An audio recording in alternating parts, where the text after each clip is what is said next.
You're listening to Ideas and Leaders podcast. So how do you see how organizations can invest in people's talents, and how can they also benefit and change their organizational culture if they do this? So apart from this personal, benefits that everyone has when they know their talents, especially organizations can benefit from it, because if they have happy people who feel they can do their best, they can bring their best to everyday work, they are more engaged.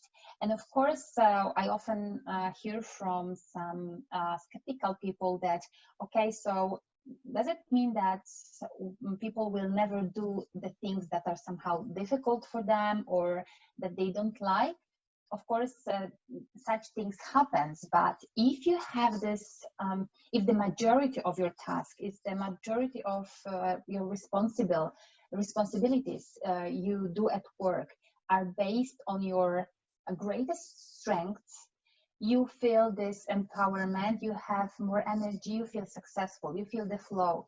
So if you work on strength, it means that you feel energized.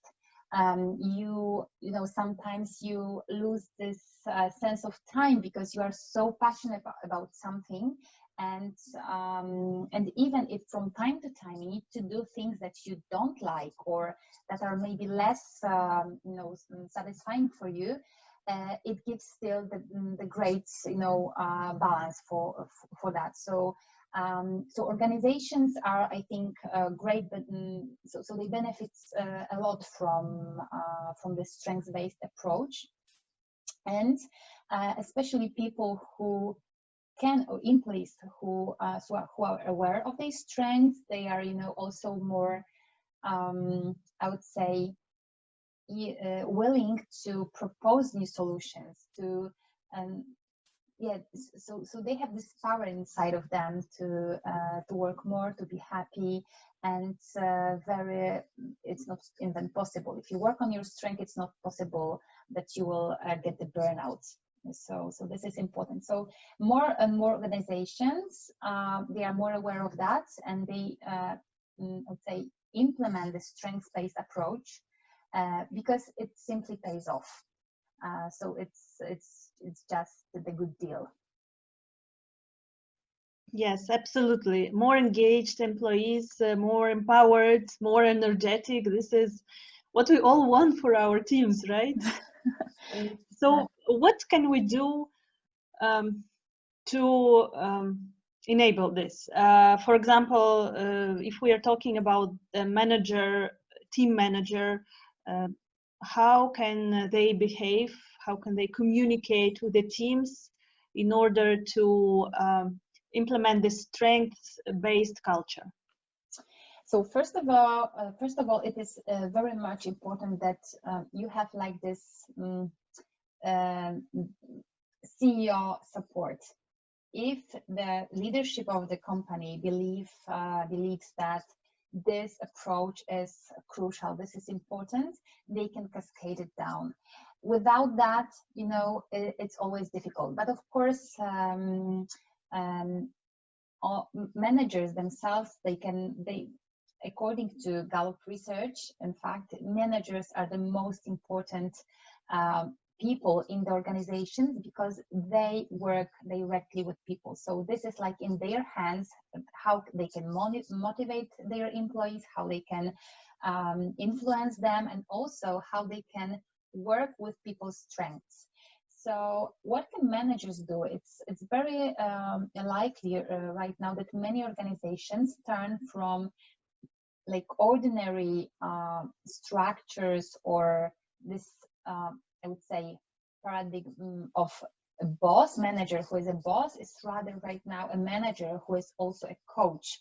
So a person who somehow discuss with you what you like, what you dislike, what you feel good at. So it's not like that only this is the person who only delegates tasks. It's also the person who is more interested in you as a person, that there are less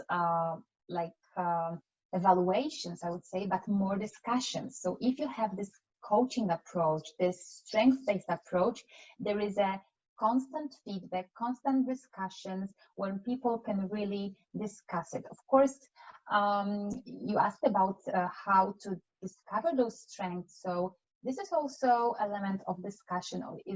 If some organization want to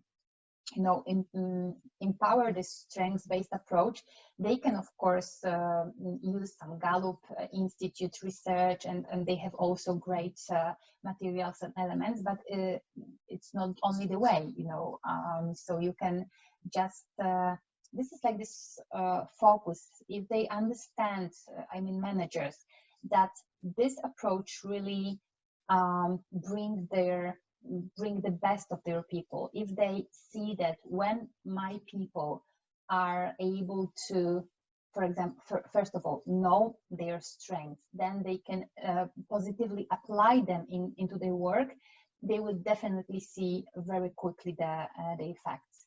So the best idea, I would say, is just to use this great materials, this great research, and just do this assessment, and then work with the strengths-based strengths coaches to discuss the report, but also with people individually. But then you can work with teams on strengths-based teams, and then you can discuss it and you can grow with your people.